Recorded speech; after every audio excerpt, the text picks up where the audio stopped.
William's letter began by revealing the exact number of times his heart had beaten before he gave it away. Looking back on his painful yet happy life, he admitted that he had many regrets, but one of the funniest in his eyes was dying as a virgin. He jokingly teased the person reading the letter, claiming they were probably in the same situation. If they weren't, he mockingly cursed their good fortune and complained about the struggles of handsome boys like himself, who had never even managed to date a girl. He exaggerated his suffering, joked about lonely days spent in the bathroom, and playfully scolded anyone who had abandoned the brotherhood for romance. After his long string of jokes, William finally returned to what truly mattered. Before dying, he had shared his first and last kiss with the most beautiful girl in the entire academy. Remembering how soft her lips were made him smile even in his final moments. He imagined how jealous all of her admirers would have been if they had witnessed it. But none of that mattered anymore, because by the time someone found the letter, he would already be gone. Although he left the world carrying many regrets, there was one thing he never regretted. Giving his heart to her had been the happiest decision of his life. Even though she had only been his girlfriend for a few short hours, those brief moments became the happiest memories he had ever experienced. His only wish was for her to keep living, not only for herself, but also for his sake. William then turned his attention to whoever had discovered the letter. He admitted he knew nothing about them or the life they were living, but he still wanted to leave behind one final message. He urged them to treasure every moment and live without regrets, because many people, just like him, would never see another sunrise after closing their eyes that night. Only when he witnessed the final sunset of his own life did he realize how many beautiful opportunities he had ignored. He pleaded with the reader not to make the same mistake and to treat every day as though it might be their last. Before ending the letter, he added one final piece of advice in his usual playful style, telling everyone to always carry tissues wherever they went. Signing the letter as William, the boy who died so that others might live, he included a postscript asking anyone who had found it to ignore the embarrassing jokes from the beginning because he had only been teasing. Then his final words were directed to one person alone. If fate allowed them to meet again, he promised he would never let her go and that they would finally finish what had been left unfinished. He told Belle not to miss him too much and begged her not to follow him too soon because that would make him truly sad. He also entrusted the younger children at the orphanage to her care before saying goodbye. As Belle finished reading, tears fell onto the handwritten pages until the letter was completely soaked. Holding it tightly against her chest, she could only whisper an apology to William over and over again. As the sun disappeared beyond the horizon and the first stars filled the night sky, the steady beating of William's heart inside her chest remained with her until she had no tears left to cry. When William opened his eyes, he found himself lying on a small golden cloud drifting through the sky. For a brief moment he thought he was dreaming, but the memory of Belle collapsing before him quickly returned.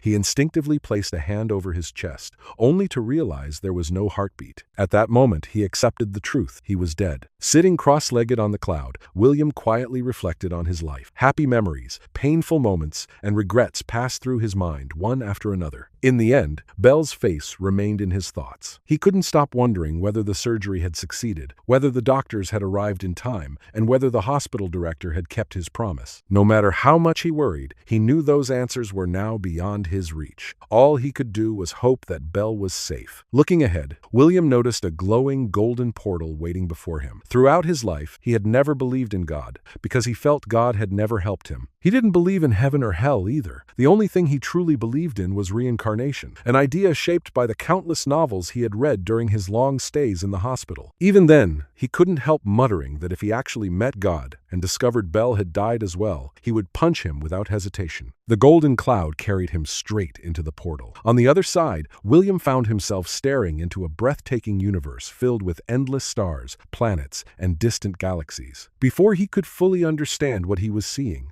the cloud accelerated toward a massive planet that looked remarkably similar to Earth. As it traveled, countless other golden clouds appeared alongside his own. Within moments, millions of clouds filled the sky, each carrying a different soul. There were elderly people, adults, teenagers, young children, and even toddlers. Seeing the youngest children reminded William of the little brothers and sisters back at the orphanage, leaving him with a heavy feeling in his heart. As they approached the planet, the massive procession suddenly split apart. The clouds carrying elderly people drifted toward the eastern side of the planet, while those carrying children younger than 5 headed south. William realized an unseen force was separating everyone according to unknown rules. His own cloud continued toward the center of the planet along with fewer than 100 other people. Their clouds finally descended before a magnificent temple. Standing at its entrance was a kind old man with long white hair and a flowing beard. He welcomed everyone warmly and invited them to ask whatever questions they had. The first question was whether he was God. Smiling gently, the old man explained that he was only one of many servants. When another person asked if that meant there were multiple gods, he revealed that the temple before them was called the Temple of 10,000 Gods.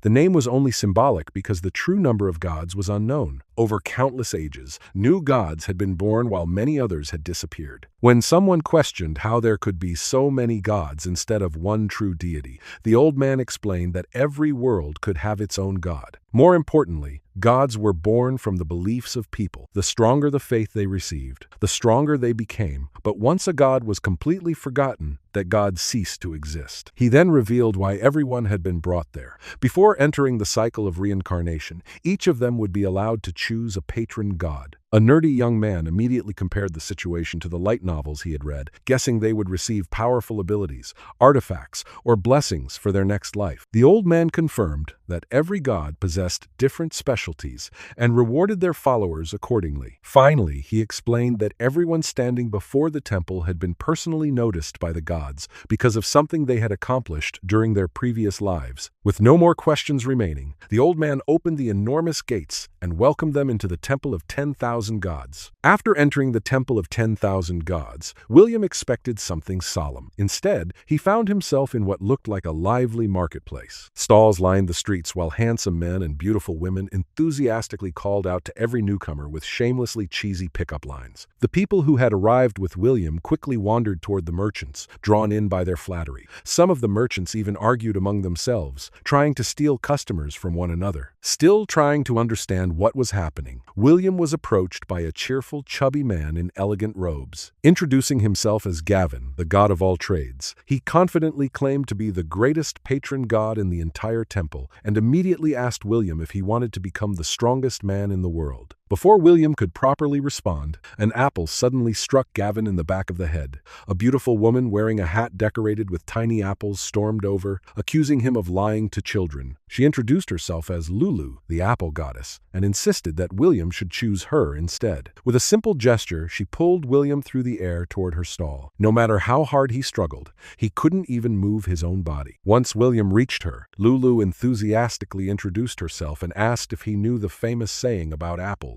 When William replied, "An apple a day keeps the doctor away," she laughed and corrected him by demonstrating her own version. Gavin charged over to rescue William, but Lulu casually threw one of the apples from her hat.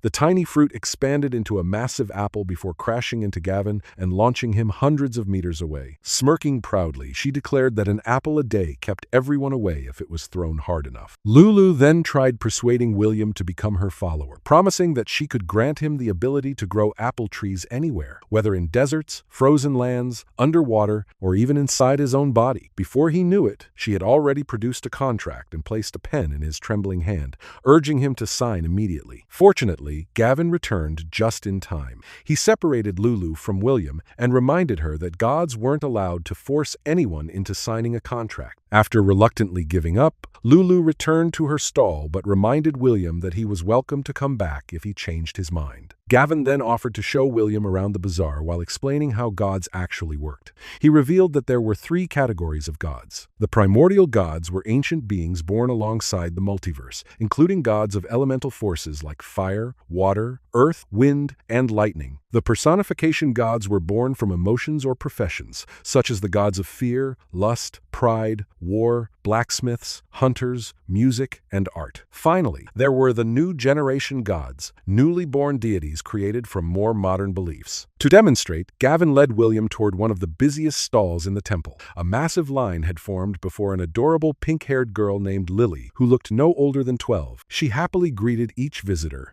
declared her love for them, kissed one young man on the cheek, and convinced him to sign her contract, while the crowd enthusiastically shouted slogans in support of her. When Gavin revealed that Lily was the lowly goddess, born from the beliefs of people with very unusual tastes. William immediately denied having any connection to such followers. Lily noticed them and sweetly waved at William. Thinking there was no harm in waving back, he returned the greeting. Gavin quietly handed William a divine artifact called the Glasses of Truth, explaining that they could see through disguises and illusions. The moment William put them on, the adorable little girl vanished. In her place stood a wrinkled old midget with a huge nose and only 3 teeth. The disguised goddess winked and blew him a flying kiss that became a magical pink heart. William instantly slapped it away, then crushed it under his foot before sprinting from the stall as fast as he could. Watching the terrified boy flee, Gavin simply laughed, finding William more interesting than ever and hoping he would eventually become his follower. After fleeing from the lowly goddess's stall, William spent the next 3 days exploring every corner of the Temple of 10,000 Gods. He carefully visited countless gods, listened to their offers, and considered his options before finally deciding which patron god he wanted to follow. When he arrived at his chosen stall,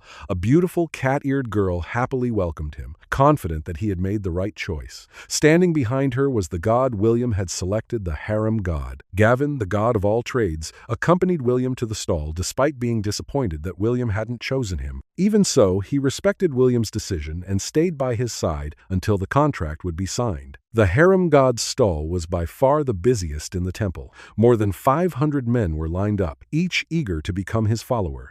Gavin couldn't understand why so many people were attracted to him and sarcastically questioned whether all of their brains were located below their waists. Everyone in line glared at him, while William quietly looked away. William had a simple reason for standing there. One of the greatest regrets of his previous life was dying a virgin. After sacrificing everything to save the people he loved, he wanted a chance to experience the things he had missed. Becoming the harem god's follower seemed like the perfect opportunity to leave that regret behind in his next life. Like every god in the temple, the harem god already knew William's past. He admired William's willingness to sacrifice himself for the orphanage children and for Belle, and he sincerely respected the choices William had made during his life. When William finally reached the front of the line, the harem god warmly greeted him and declared that, besides the usual blessing granted to his followers, he would also give William a piece of his own divinity. Calling William his little brother, he welcomed him with genuine affection. Overwhelmed, William shamelessly embraced him and happily accepted the title,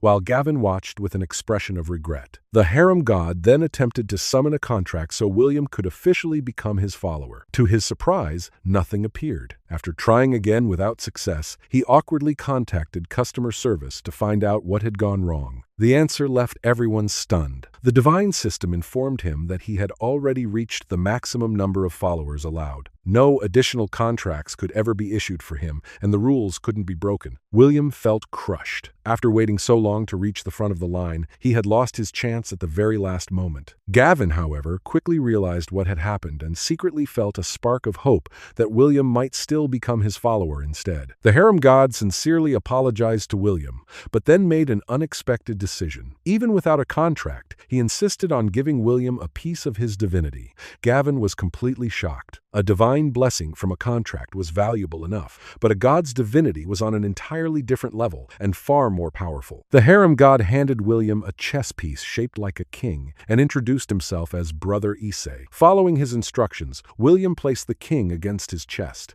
The glowing chess piece merged directly into his soul, making him feel stronger even though he had no idea what abilities he had just received. Brother Issei then promised to accompany William until he found another patron god, ensuring that no one would deceive or pressure him into signing an unwanted contract. Before William could even thank him properly, a familiar voice echoed through the temple. Lily, the lowly goddess, suddenly launched herself into William's arms like a cannonball and wrapped him in a tight embrace. Clinging to him, she sweetly confessed that she liked him and offered countless benefits if he became her follower. All she wanted in return was a kiss. After seeing her true appearance through the glasses of truth, William was horrified. He desperately struggled to escape while screaming internally that he would rather kiss a frog than kiss her. Completely unaware that her disguise had already been exposed, Lily continued acting as cute as possible. Watching the entire scene unfold, Gavin simply smiled, realizing another opportunity had just appeared before him. Lily tightened her grip on William and looked up at him with pleading eyes, begging him to become her follower. William knew that if he hadn't already seen through her disguise with the glasses of truth,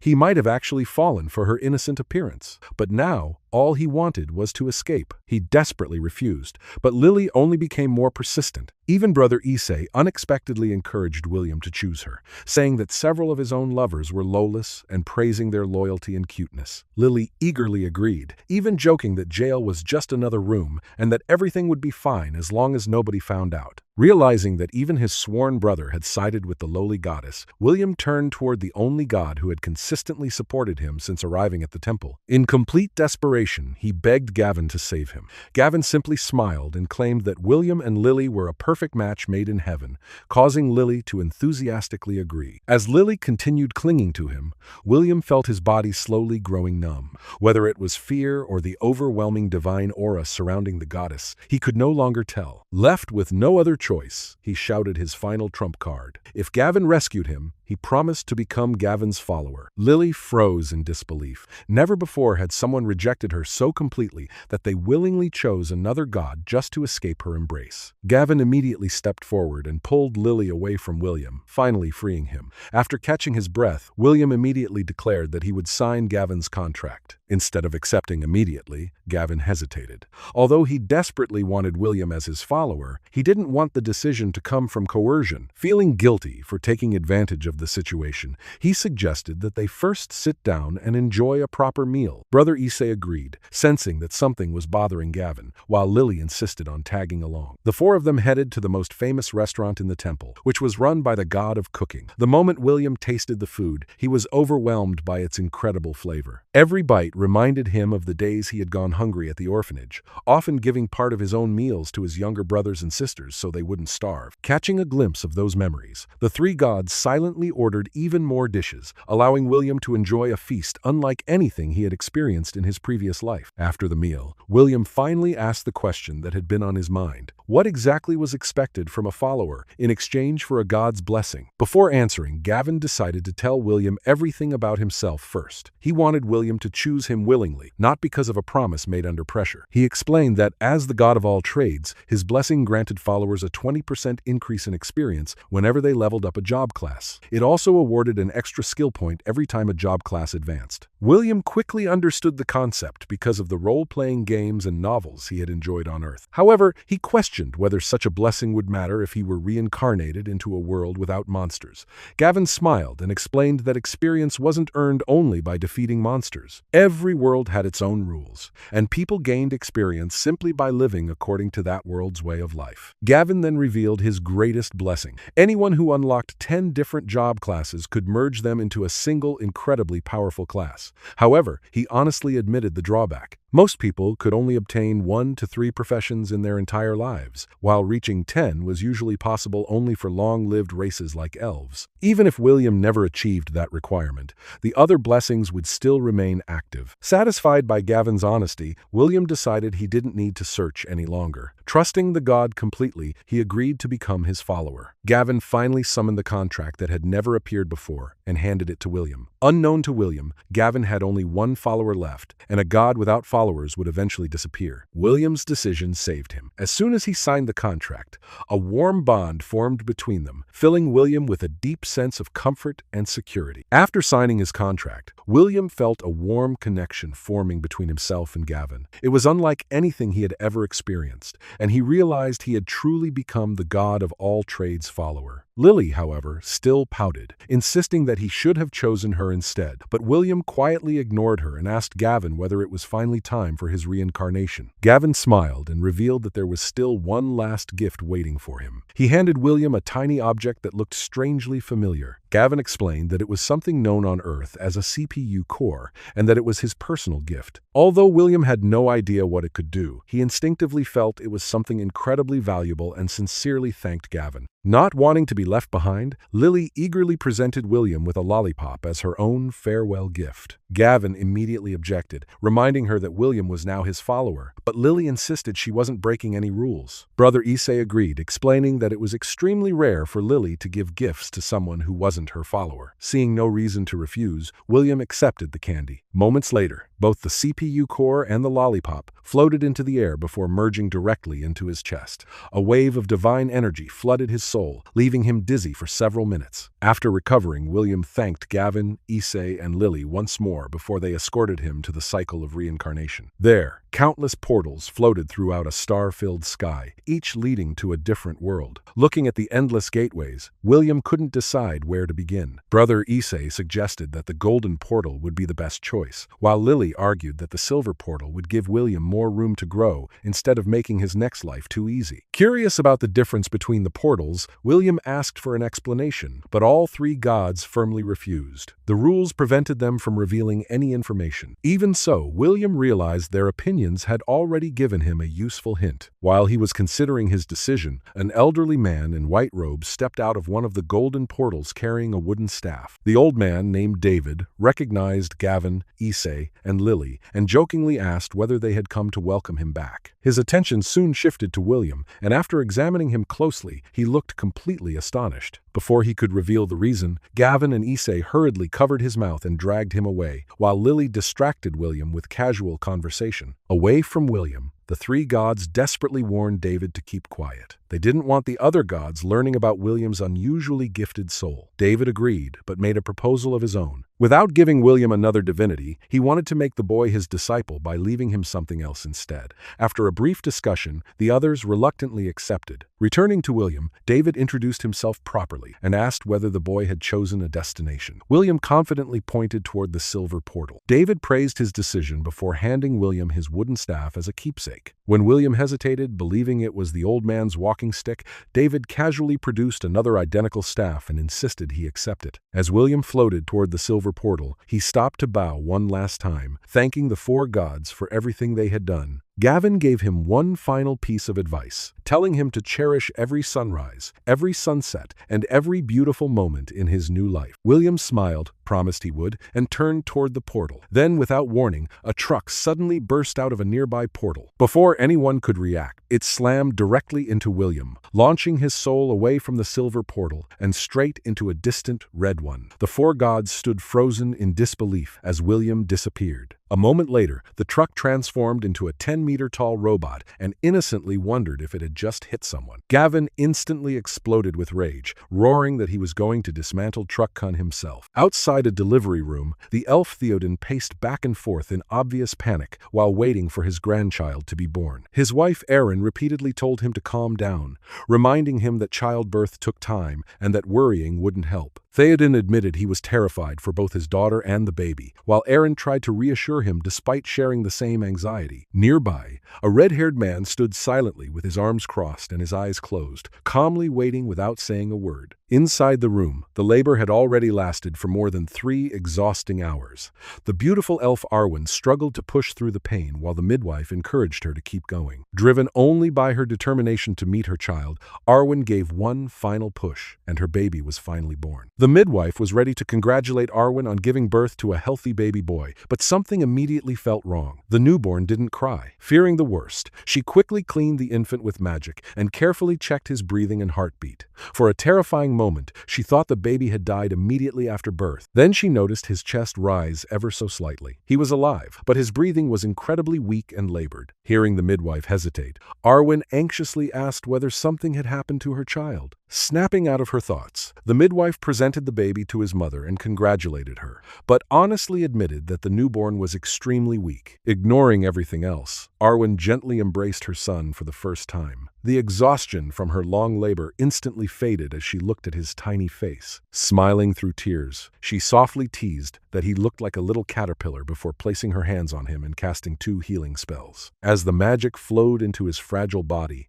the baby finally moved and let out his first cry. Outside the room, the sound of the baby's cries immediately reached the waiting family. Erin burst into tears and embraced Theoden in relief. Even the silent red-haired man finally opened his eyes and quietly looked toward the ceiling. Joy filled his heart because his brother's child had safely entered the world, but sorrow remained because the boy would never meet his father in this lifetime. Back inside, the midwife praised the newborn's incredible determination, admitting she truly believed he wouldn't survive. Arwen smiled warmly and decided that such a strong will deserved an equally meaningful name. She named her son William von Ainsworth and lovingly wished for him to grow into a man as strong as his father. Moments later, Theoden and Aerin entered the room to see their daughter and grandson. Theoden carefully examined Arwen, relieved to find her exhausted but healthy. Looking at the quiet baby, he wondered whether human children were always so weak. Aerin immediately corrected him, reminding him that William wasn't human but a half-elf. Arwen proudly defended her son as well,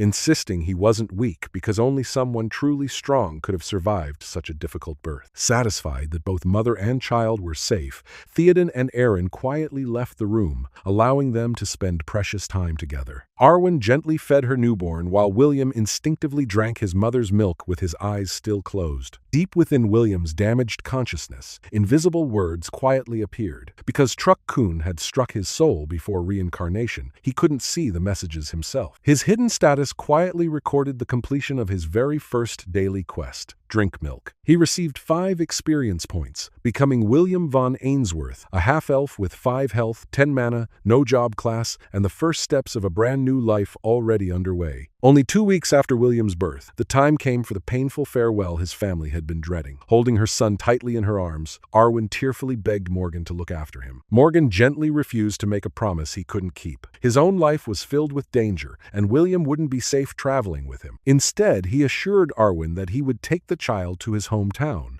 where his brother and sister-in-law were already waiting to raise him in safety. Arwen struggled to let go of her son. William still hadn't opened his eyes since being born, and although his body was perfectly healthy, Arwen's spiritual examination had revealed that his soul was damaged. The injury wasn't permanent, and she believed it would naturally recover within a month or 2. Sadly, that meant William would leave before ever seeing his mother's face. Their farewell couldn't be delayed any longer. Sheila, Arwen's protector, warned that the Temple of Life could no longer keep the Elven Council occupied forever. Their search was expanding, and remaining there any longer would place everyone in danger. With tears streaming down her face, Arwen kissed William one last time before casting a protective spell that suspended his body in a state where time stood still. The spell would only end once Morgan safely reached his homeland. When Morgan asked whether she wished to leave her son anything else, Arwen pointed to the necklace around William's neck. Hanging from it was a black ring that had belonged to William's late father, Maxwell, who was also Morgan's twin brother.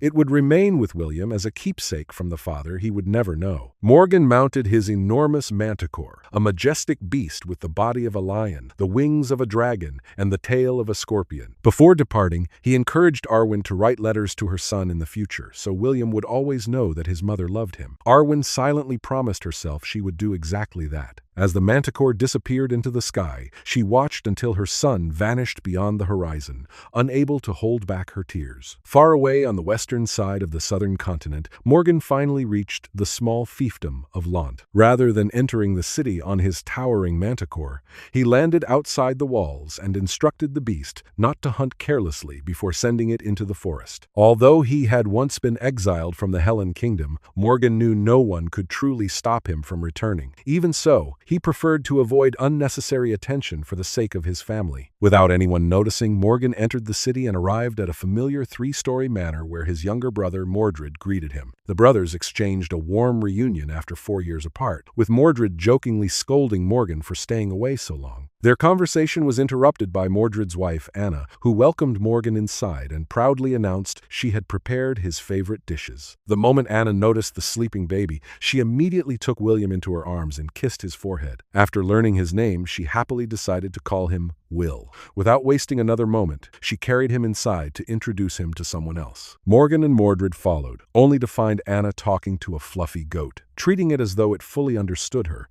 she asked whether it could feed the hungry baby after his long journey. The gentle goat quietly agreed, allowing Anna to guide William to drink its milk. Hidden deep within William's damaged soul, another invisible notification quietly appeared. His daily quest to drink milk was completed once again, rewarding him with more experience points and bringing him much closer to reaching his first level in this new world. A month passed after William arrived in Lant, and Morgan left the Helen Kingdom after staying only a week. Back at the Ainsworth Manor, Anna peacefully knitted clothes for her eldest son while William lay beside the Angorian goat, Ella, quietly drinking milk. To Anna, he was the perfect baby who rarely cried or caused trouble. What she didn't know was that William was constantly thinking about his future. 5 days after arriving at the manor, William finally earned enough experience from his daily milk-drinking quest to level up. That single level completely restored his damaged soul, allowing the memories of his previous life to return.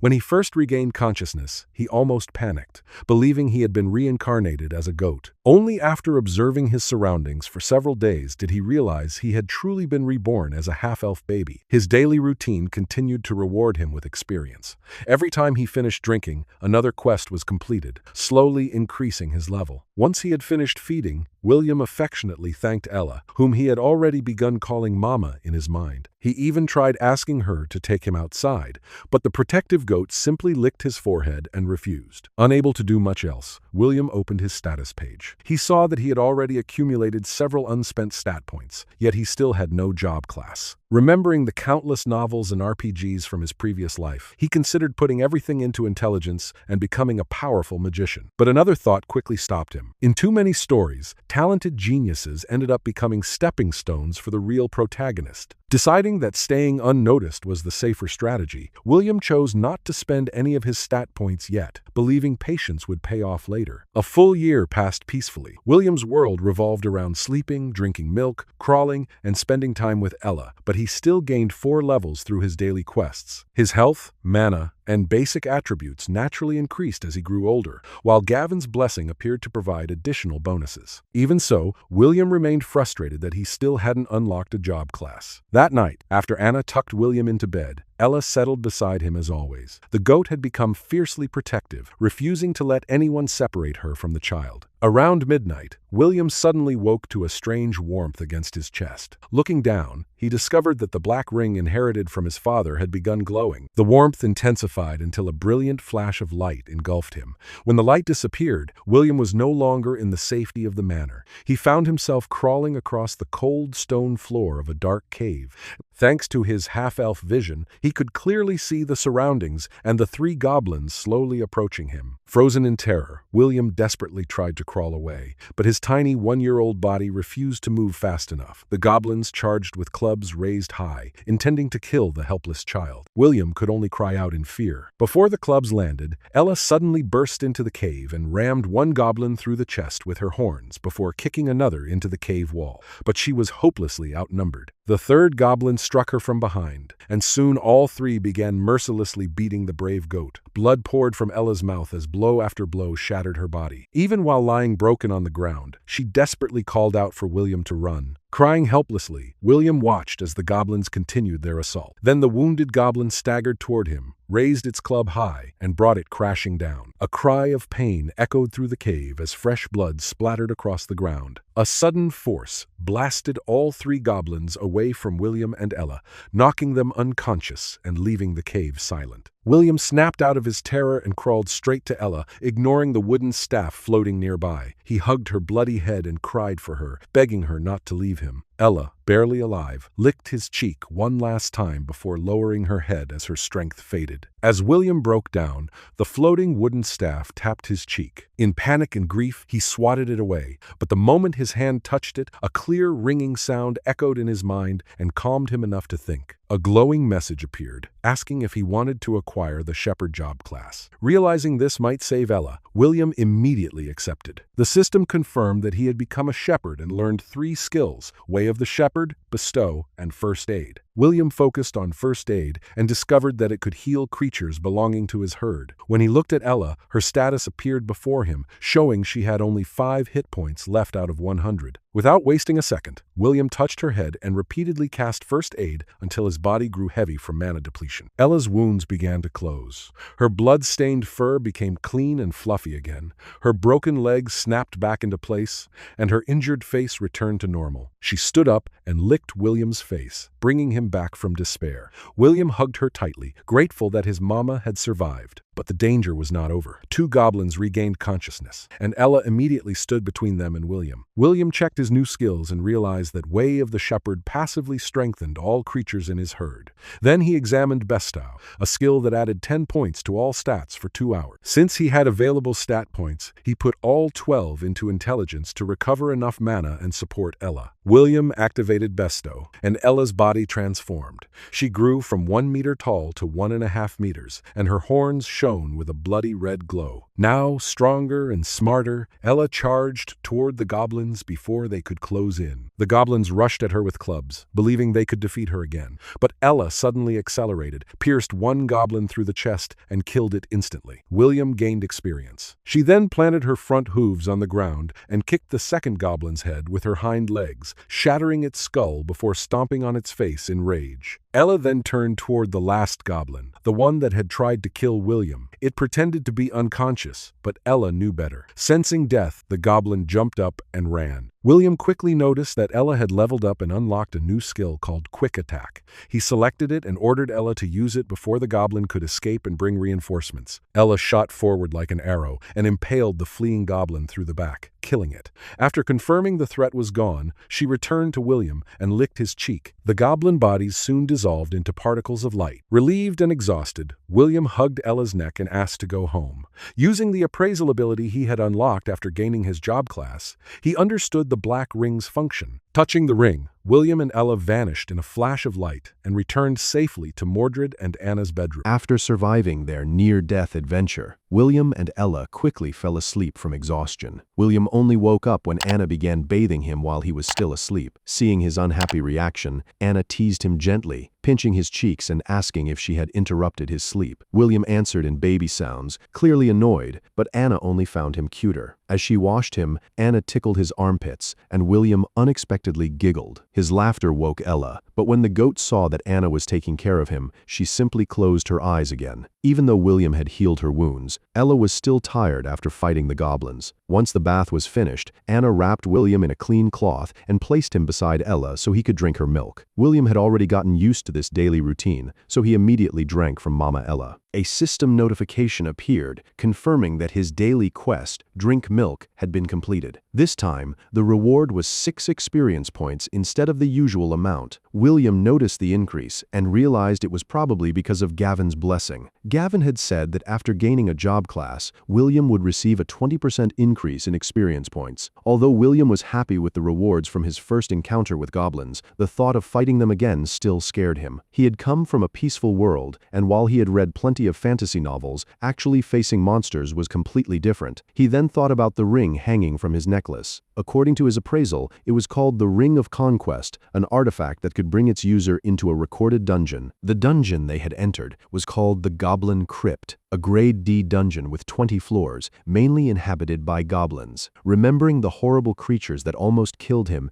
made William shudder, so he decided to stop thinking about them and check his skills instead. Since his shepherd job class had gained a level, William opened the skill tree. 4 skills were available. Staff Mastery increased damage from staff-type weapons. Wolf in Sheep's Clothing increased all stats of the herd by 1. Magnum Burst was an active area attack that dealt damage around the caster and had a knockback effect. Parry increased the chance of blocking attacks when using staff or pole-type weapons. William considered the options carefully. Magnum Burst would give him an offensive skill, while the others leaned more toward support. In the end, he chose Magnum Burst and Wolf in Sheep's Clothing. He placed 1 skill point into Magnum Burst and 2 into Wolf in Sheep's Clothing, knowing that if he challenged the dungeon again, he would mostly rely on Ella. Strengthening her would improve his chances of staying alive, while Magnum Burst would serve as a last resort. After that, William checked Ella's status. Her experience matched his, and she had 2 available stat points and 2 skill points. Without hesitating, William placed both stat points into her agility, believing that the faster Ella moved, the better her chances of dodging enemy attacks. He did not want to see her die in front of him. When he opened Ella's skill tree, he discovered 2 possible paths, the Strength Path and the Spirit Path. The Strength Path would focus on physical power, while the Spirit Path would allow Ella to form a magic core and use the magic power in the environment. William decided that making her a hybrid might weaken her later, So for now, he chose the strength path, planning to rely on might over magic in the early stages. William continued checking Ella's strength path and found 3 skill options: steel armament, quick attack, and horn assault. Steel armament could harden Ella's horns and hooves like steel. Quick attack allowed her to charge at an enemy with incredible speed, while horn assault dealt a powerful blow that could make the target flinch. William chose steel armament immediately because Ella's horns and hooves were her main weapons. Strengthening them would directly improve her ability to fight. For the second skill point, he chose quick attack and decided to leave horn assault for later, once Ella gained more levels. With these skills, William felt more confident that Ella could handle a goblin in a one-on-one fight. He remembered how Ella had dealt with the 3 injured goblins after he used bestow skill on her. Even though he could not be completely certain, he believed she would not lose against a single goblin. Still, after making all these preparations, William hesitated. He was still only a 1-year-old baby, even if his mind belonged to an 18-year-old boy. Part of him thought it would be safer to wait until he was older before entering the dungeon again. But the chance to become stronger so early was difficult to ignore. William decided he would talk to Ella first. If she thought it was too dangerous, then he would wait a few years before challenging the dungeon again. As if she had been waiting for him to reach that decision, Ella woke up and licked his face. William greeted her, then began explaining the important matter he wanted to discuss. While William and Ella had their serious little conversation, Mordred had already left the house to take care of estate matters. Anna was cooking lunch, and the maids were busy with their chores. Then a loud voice rang out from outside the house, announcing someone's return. A gray-haired man with a confident smile entered, and the maid greeted him as master. The man asked where his grandson was, but when the maid assumed he meant young Lord Matthew, he corrected her. He was looking for his other grandson, little William. The maid told him William was in Anna and Mordred's bedroom, and the man immediately headed upstairs. Just as William was asking Ella for her opinion, the unknown man burst into the room. He found William on the carpet, grabbed him, and lifted him high in the air, happily declaring that the baby was definitely his grandson. William's red hair and green eyes reminded him of the baby's father and mother. William, startled by the stranger, smacked him in the face with his tiny fist. Instead of getting angry, the man laughed and praised him as a true Ainsworth, small but brave. He then introduced himself as William's grandpa and tried to make William say grandpa. William refused in his own way and peed on the man's face. William giggled, and after a brief stunned silence, the man laughed along with him. This was the scene Anna saw when she returned to the bedroom. Her father-in-law, James, was holding the giggling baby while stained with pee. Anna greeted him, and James cheerfully replied that he had returned, calling William a feisty brat. Anna said William was usually well-behaved, and that this was the first time she had seen his mischievous side. Meanwhile, Ella kept poking James with her horns, angry at how he was treating her baby. Anna explained that Ella had cared for William since his arrival and seemed to treat him as her own child, so James should return him before she attacked. James grumbled that Ella had forgotten who raised her, but he still smiled. He handed William to Anna and went off to bathe, clearly in a good mood. Anna lightly scolded William for peeing on his grandpa, but William only gave a vague baby response. Even though it was his first time meeting James, William already found him likable and looked forward to learning more about his family in this life. James wasted no time making his presence felt in William's life. After meeting him, the first thing he did was write to an old friend and ask that friend to make his granddaughter William's fiancée. William was stunned by the word, and James cheerfully explained that the girl was 1 year older than him. Although James had never seen her himself, his old friend always bragged about how cute she was. Even more importantly, she was the daughter of a duke, which made the engagement a chance for the Ainsworth family to rise in noble rank. William's impression of his grandfather immediately became more complicated. James noticed the baby's displeased look and tried to coax him, saying there was nothing wrong with having a beautiful fiancée. He even joked that when William grew older, he would make sure the engagement could not be broken by having William get her pregnant as soon as possible. William silently cursed him and wanted to slap him for even thinking of something so outrageous. He was not completely against the idea of having a fiancée, but he knew arranged marriages among nobles were often used for political gain. James then carried William around the estate, while Ella followed closely, watching over the baby. After about an hour, James climbed a hill overlooking the town of Lant. There, his mood turned serious. He told William that their family had lived in that place for generations. Life there was simple and crude. but peaceful. It was far from the games of the nobility and not important enough to attract the king's attention. For the first time, William saw a solemn side of his grandfather. James explained that the Ainsworth bloodline had grown very thin. Aside from James, his two sons, Matthew and William, there were no other Ainsworths left in the land. They were the last of a dying family. William wondered why they had no other relatives, but seeing the sadness and unwillingness in James's expression, he understood that it was not the right time to ask. Later, the family held a dinner celebration for James's safe return. Matthew sat beside James, while William lay beside Ella and drank her milk as he watched everyone gathered together. In his previous life on Earth, he had been an orphan and had never experienced something like this. Now, surrounded by the Ainsworth family, he felt a sense of belonging and gratitude for being born into such a warm home.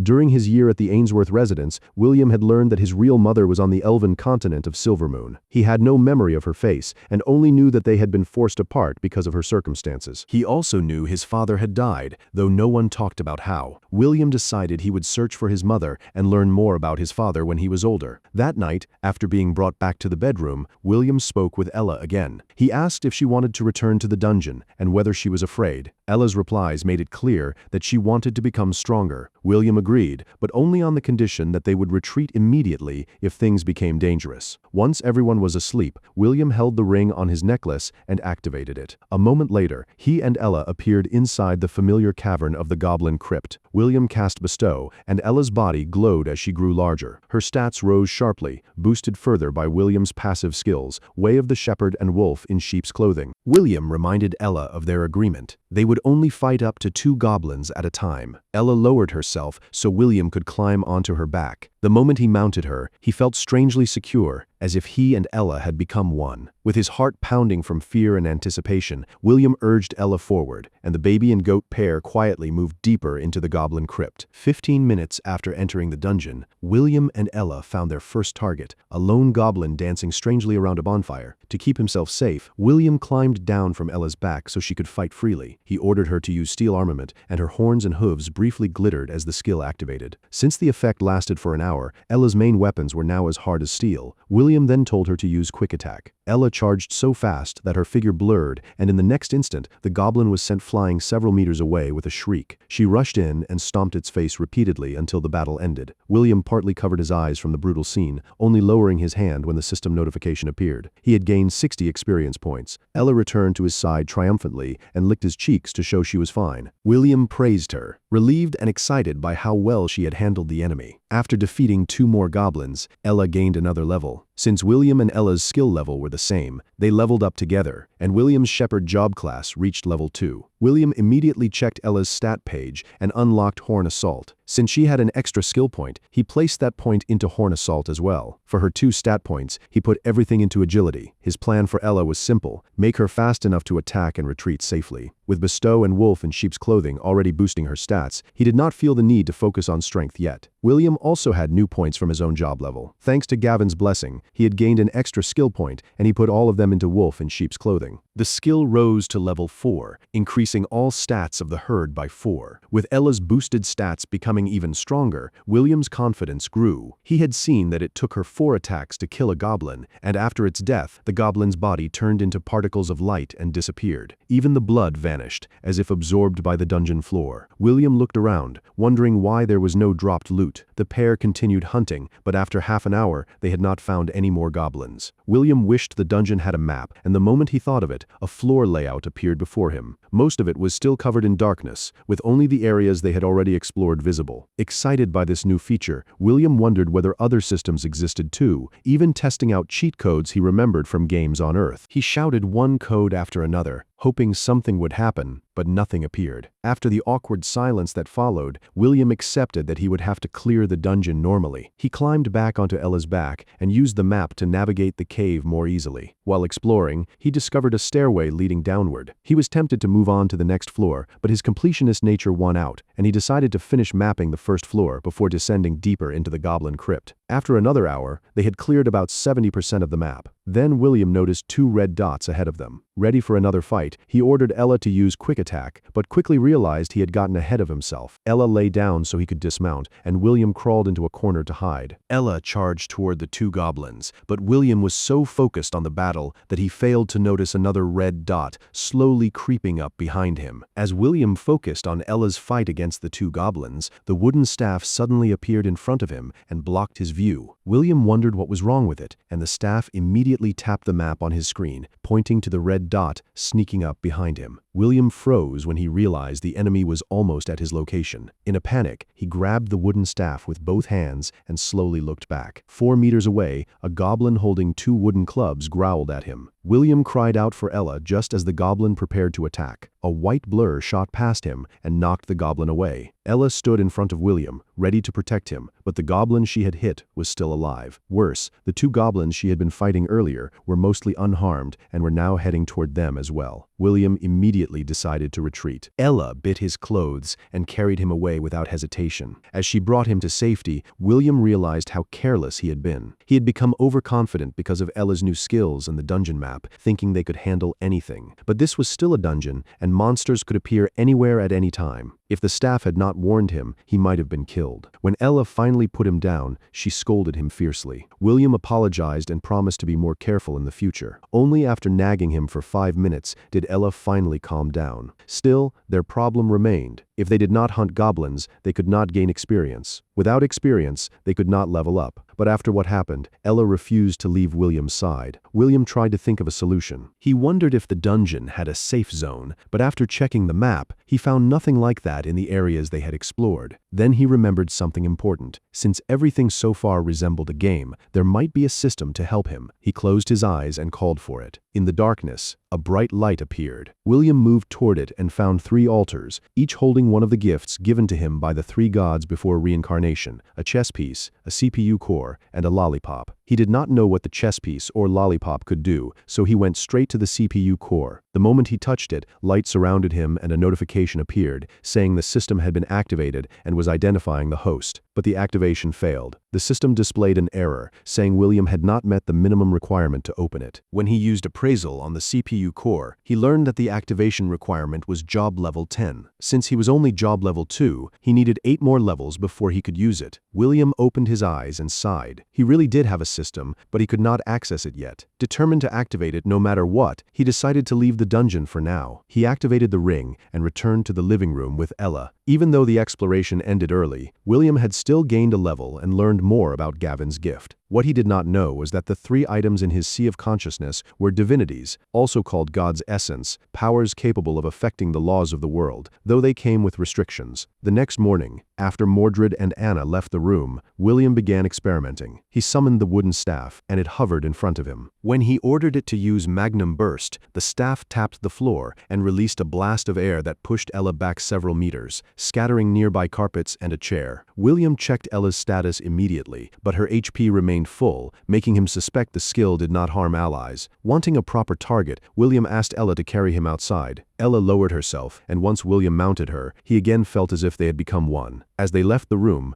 James spotted them and asked where they were going. William and Ella answered in their own way, and although James did not understand them, he simply told them not to stray too far from the house. Watching the baby and goat leave through the front door, James smiled and said William reminded him of his own childhood, already seeking adventure at only 1 year old. William tested Magnum Burst on a tree, but the attack only shook loose a shower of leaves. The bark remained undamaged, making him realize that the skill dealt no real damage because his strength was still 0. Even so, the knockback effect worked, and that alone made it useful. If an enemy tried to attack him, Magnum Burst could push it away long enough for Ella to rescue him. After checking his stats, William calculated that he still needed 822 experience points to level up. Since each goblin gave 60 points, he would need to kill 14 more. He considered putting future stat points into strength, but after thinking it through, he decided intelligence was the better choice. His role was to support Ella, not fight enemies directly. Back in the goblin crypt, William continued hunting with Ella, now more careful than before. When he ordered her to use Horn Assault, Ella's horns doubled in size and glowed blood red. She skewered a goblin, then kept charging until she crushed it against the dungeon wall. William gained another 60 experience points. This time, he stayed alert. While watching Ella fight, he also kept an eye on the map, holding the wooden staff ready in case another monster spawned near him. He had learned from his mistake and refused to let overconfidence put them in danger again. Both he and Ella only had one life, so he chose to move slowly and carefully. After killing 13 more goblins, William finally gained another level in both his personal stats and his shepherd job class. He was tempted again to raise strength, but decided it was still not the right time. Instead, he placed all 3 stat points into intelligence, making himself more effective as support. Then he invested all available skill points into Wolf in Sheep's Clothing, raising it to level 7. Since Ella was the one fighting for him, strengthening her was still the safest choice. William then checked Ella's own progress. Her agility had risen, and both quick attack and horn assault had improved. With the first floor fully cleared, William happily decided it was time to move to the second floor. Ella licked his cheeks, clearly pleased because she could feel herself growing stronger, though her main concern remained William's safety. William hugged her neck and assured her that he would keep himself safe. Then, sitting on Ella's back, he descended with her to the second floor of the Goblin Crypt. 9 years passed quickly. For William, those years were filled with close calls, as he and Ella constantly walked the edge between life and death. He could have ignored the Ring of Conquest and lived peacefully, but he refused to waste his youth doing nothing. Influenced by the novels he had read back on Earth, William believed that if he did not seize the chance to grow stronger while young, he would regret it forever. Now 10 years old, William sat on a tree branch in a valley near the outskirts of Lant, watching over a herd of Angorian goats and sheep. Among the hundreds of animals grazing there, 50 belonged to his own herd. The rest were managed by other shepherds and apprentices from town. A boy named Theo, the son of Lant's most senior shepherd, ran toward him and called out that his grandfather was looking for him. William was surprised, and when Theo said James seemed very angry, William frowned. His grandfather was usually carefree, so if he was angry, something serious must have happened. William asked Theo to watch his herd and offered him apple pie in exchange. After Theo bargained for 2 slices, William agreed. He then called out to Mama Ella, and a 1.5-meter tall Angorian goat broke away from the herd and rushed toward him. William jumped down from the branch and landed smoothly on Ella's back. Together, they hurried back to the residence, unaware that a storm was brewing there because of him. As William and Ella approached the estate, they spotted a luxurious carriage unlike anything William had ever seen in Lant. Beside it stood a massive 6-meter-tall creature with the head and wings of an eagle and the body of a lion. William immediately recognized it as a griffin. Ella stopped in front of the beast, and the two stared at each other. William could see the disdain in the griffin's sharp eyes, as if it viewed them as insects. Instead of being intimidated, William told Ella they should go, calling the creature an overgrown burb. When Ella seemed confused, he explained that a burb was a bird having an identity crisis. Ella looked at the griffin with pity before walking away, and William agreed that it was truly pitiful. The griffin, intelligent enough to understand them, became furious. If it had not been tied to the carriage, it would have attacked them. It let out a deafening shriek, but William and Ella ignored it, more interested in the identity of the guests who had arrived with such an impressive carriage. William entered the house and announced his return, with Ella bleeding beside him. Everyone in the living room turned in surprise. 3 elegant guests sat on the couch, while 4 armored men stood behind them. James, Mordred, and Anna sat across from them, and William immediately noticed that James looked furious, barely holding back his anger. Anna politely told William to sit and explained that the visitors came from the Duchy of Griffith. Although her tone was courteous, William sensed no real respect in her voice. Mordred introduced the guests. The first was the Duchess of Griffith, Lady Agatha. Beside her was her daughter, Lady Rebecca. The last woman was Lady Eleanor, an elder of the Misty sect. Mordred said they had come a long way just to see William. Curious, William appraised them one by one. Lady Agatha had long light brown hair and green eyes, and although she was beautiful, the displeasure on her face made William think of an old witch. Rebecca, however, immediately softened his expression. She seemed around his age, with short light brown hair, clear light green eyes, and a charming smile. William could tell she would grow into a great beauty. As for Lady Eleanor, the cold beauty in a light blue robe who was glaring at him, William barely paid attention to her. He could tell she was trouble. William greeted everyone with a bright smile and introduced himself as William von Ainsworth, Will for short, and the most handsome 10-year-old boy in the central continent. He boldly declared that all other boys could fight for second place. His shameless statement stunned the entire room. Even Agatha and Eleanor stared at him in disbelief. Then James burst into loud laughter. His anger vanished as he clapped happily, praising William as worthy of being an Ainsworth. William, satisfied with the reaction, flipped his messy red hair and flashed a confident smile. He had just come from the pasture, so his clothes were dirty, his face was dusty, and his hair was untidy, but his emerald green eyes still stood out. Rebecca raised an eyebrow in acknowledgement. William believed he had made a good first impression. If his guess was right, Rebecca was the fiancée James had arranged for him, and William privately admitted that his grandfather had done well. He liked Rebecca and thought marrying someone like her would not be bad in the future. But before he could enjoy that thought, Agatha spoke in a mocking tone. Since William had arrived, she said they could get straight to business. They had come to break the marriage agreement between her daughter and the filthy, unworthy boy before them. James exploded the moment Agatha called William unworthy. Mordred quickly restrained him in a bear hug, afraid that if the old man truly lost control, the Duchess might not survive. The guards behind the guests immediately drew their swords and stepped between the two sides. Agatha gave a light apology, but she stood firm. Even if she had offended the Ainsworth family, she refused to let Rebecca marry William, despite the agreement made by her husband's father. James demanded to know where the old Duke was, wanting him to explain why he was backing out of their deal. Agatha replied that the old Duke had gone to explore the desert in the south, making him impossible to contact. James instantly understood. Agatha had come while the old Duke was away, meaning he did not know about her actions. Agatha admitted it, but did not back down. James then asked whether her husband agreed with her, and Agatha said the current Duke of Griffith also refused to recognize the arranged marriage. She even told James he was welcome to visit the Dukedom of Griffith if he wanted to speak with him. James sneered at her so-called hospitality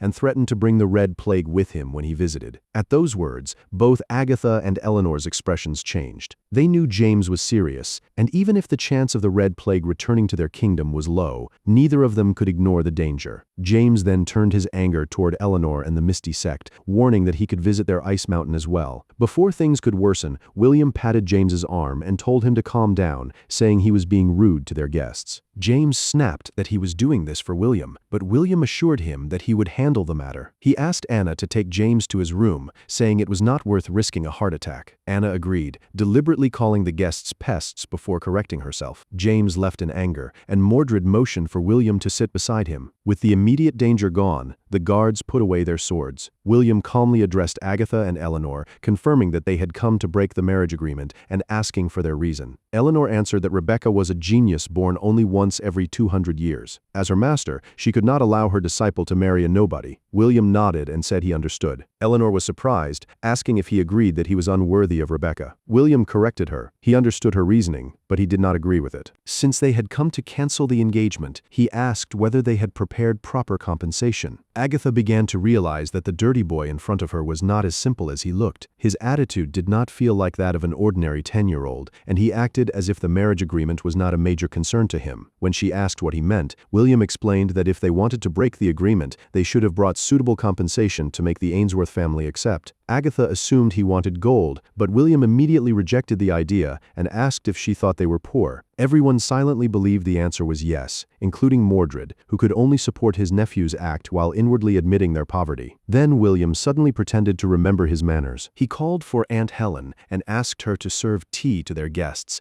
handing over the leaves and grass stuck to his dirty clothes. Helen accepted them with a smile and went to brew the special tea. William brightly assured the guests that tea would be served soon, saying he wanted to show them hospitality. Mordred looked away and coughed, embarrassed by William's shamelessness. Agatha and Eleanor struggled to hide their disgust, furious that he dared serve them tea made from wild grass. Rebecca, however, watched William with amusement. She had not cared much about the marriage agreement or her fiancé before, but the more she observed him, the more pleasing he became in her eyes. Helen returned with the tea and served it in front of William. Before continuing the discussion, William thanked her and reminded her to give Theo 2 slices of apple pie when he came later to return the sheep. Once Helen left, William took a sip of the tea and turned back to the guests. He asked what compensation they had prepared to bribe the Ainsworth family into breaking the engagement, repeating that they did not need gold because they were not poor. Agatha asked what he wanted instead, and William answered that treasures or artifacts would do as long as they had value. Eleanor then took out a small box from her storage ring. William knew that storage rings were magical artifacts used by wealthy and influential people to store items in a separate dimension, though even the best ones on the continent had limited space. Eleanor opened the box and showed him a pill of growth, explaining that it was an expensive pill worth 2,000 gold coins. If William agreed to cancel the engagement, she would give it to him. William mocked the offer, asking if Rebecca was only worth 2,000 gold coins in her master's eyes. Rebecca frowned but said nothing, and Eleanor's expression darkened. Rebecca had accepted Eleanor as her master, but their apprenticeship had not truly begun. Eleanor had planned to take Rebecca to the Misty sect for training, only delaying it after learning about the engagement. As an elder of the sect, she refused to let her disciple be tied to someone she considered a nobody. Agatha and her husband shared that opinion, which was why they had used the old duke's absence to try to cancel the marriage arranged when Rebecca was only 2. Eleanor insisted the pill was only one part of the compensation. William asked to see it, and Eleanor handed it over, confident he would not understand its value. But William used his appraisal skill and learned that the pill of growth permanently increased all stats by 1. Instead of keeping it for himself, William called Ella over and told her it was good stuff. He placed the pill in her mouth, shocking Agatha, Eleanor, and the guards. Ella chewed it, and when William asked if it was good, she replied that it was only so-so. The pill had raised her stats, but the taste did not impress her. Eleanor was furious. The pill had originally been meant as a gift for Rebecca, and she had only offered it to William as a compromise to end the engagement. Seeing him feed it to a goat as if it were a simple treat enraged her. The guards were also upset, knowing the pill was worth 5,000 sect credits and would take them 2 years of work to obtain. William calmly said it was just a cheap pill of growth and told them they could deduct it from the compensation list. Agatha stepped in and offered a magic staff instead, adding that although William had no magical power, he could give it to someone more talented. William ignored her insult and appraised the staff. It was a bronze staff of learning, suitable for apprentice magicians and capable of increasing intelligence by 3. He returned it, saying he was not interested in a cheap magic staff. Agatha nearly lost her temper, insisting it was worth 1,000 gold coins, but William dismissed it as low quality. He then turned to Rebecca and asked if she was a magician. When she said yes, he asked whether she had a magic staff and told her to show it to him. After some hesitation, Rebecca summoned her own staff. Unlike Agatha's bronze staff, Rebecca's was dark blue and looked almost like a spear with a large purple rose-shaped crystal at its tip. William could immediately tell it was far better than the staff Agatha had offered. He asked to touch it, promising not to break it. Rebecca agreed, but warned that he could only hold it for half a minute, since the staff was worth 20,000 gold coins. William took it, intending to appraise it, but before he could activate the skill, a notification appeared asking if he wanted to acquire the Ice Mage job class. William froze the moment the notification appeared, but after a few seconds, he regained himself and chose yes. Rebecca then snatched her magic staff back, saying his half-minute was over, but William barely heard her. His attention was fixed on the new job class he had just obtained. The system congratulated him for acquiring the Ice Mage job class and automatically added it to his subclass category. It also gave him increased resistance against cold and taught him the skill Ice Bullet. William was stunned. He had always wondered how to gain a subclass, but he never expected it could happen just from holding a staff. Agatha and Eleanor noticed his dazed expression and looked down on him, assuming he was shocked by the value of Rebecca's staff. Mordred, however, saw William's trembling hands and grew worried. William then asked if they had any other expensive items. He said it was his first time holding something so amazing, and if they showed him at least 5 items of the same quality, he would agree to annul the arranged marriage. Agatha asked if he only wanted to see them rather than take them, and William confirmed that he only wanted to hold them, just like he had held Rebecca's staff. Eleanor pressed him to confirm that he would really cancel the engagement, since that was the whole reason they had come. William agreed, but only if the items were the same quality or higher. He refused to accept anything cheap. Agatha and Eleanor exchanged a glance, then took out their most expensive items and placed them before him. William's eyes sparkled as he touched them one by one. Eleanor's items were all magic staffs of different elements, and each one triggered a new notification. William gained the chance to acquire the Fire Mage, Water Mage, Earth Mage, and Wind Mage job classes. His breathing grew heavier with every item, and his eyes became bloodshot. Eleanor thought he was finally realizing the gap between their status and mistook his reaction for awe. After finishing with Eleanor's treasures, William turned to Agatha's collection. These weapons triggered even more options: swordsman, archer, spearman, monk, and thief. William shuddered from excitement, breathing so raggedly that he looked ready to collapse. Mordred asked if he was all right, and William hoarsely replied that he had never felt better. He almost fell onto the couch, but Mordred caught him in time. Agatha then asked if he was satisfied and whether he would honor the agreement. William agreed to cancel the marriage arrangement. Eleanor demanded that he write a signed letter so everything would be properly recorded. William accepted and asked for paper and ink. He wrote that he did not agree to the arranged marriage made between his Gramps and Rebecca's grandfather. But instead of saying he was unworthy of Rebecca, he wrote that Rebecca was not good enough for him. Since he claimed to be the most handsome boy in the continent, he said he should be paired with a beauty capable of toppling nations. He also wrote that he was not optimistic about Rebecca's future chest growth, and even added that he might consider making her his concubine if his main wife agreed to accept her into his harem. When Agatha and Eleanor read the letter, they were nearly driven mad with anger. William had turned the entire situation around and listed reasons Rebecca was unworthy of him. Agatha was so furious, she wanted to tear him apart, while Eleanor felt a humiliation she had never experienced as an elder of the Misty sect. William then told them to leave, asking if they planned to stay for dinner and joking that the Ainsworth family could spare them some porridge to show hospitality. Agatha dragged Rebecca toward the door before she lost control, and Eleanor left silently while cursing William in her heart and deciding to take revenge someday. Rebecca followed her mother obediently, still thinking William was interesting but not worthy of becoming her fiancé. If she had read the letter, she might have beaten him with her staff until he cried tears of blood. After the guests left, James returned to the living room and asked William if he was sure about his decision. Although he was still angry about the broken marriage agreement, he suspected his grandson had been planning something. William only smiled and asked if someone as handsome as him would ever have trouble finding a wife. He even declared that someone as great as him was destined to have many wives. James laughed and praised him as a true Ainsworth, claiming that when he was William's age, every girl in the village wanted to marry him. Anna struggled not to roll her eyes at the grandfather and grandson pair. She quietly told Mordred that she had always known James was a narcissist,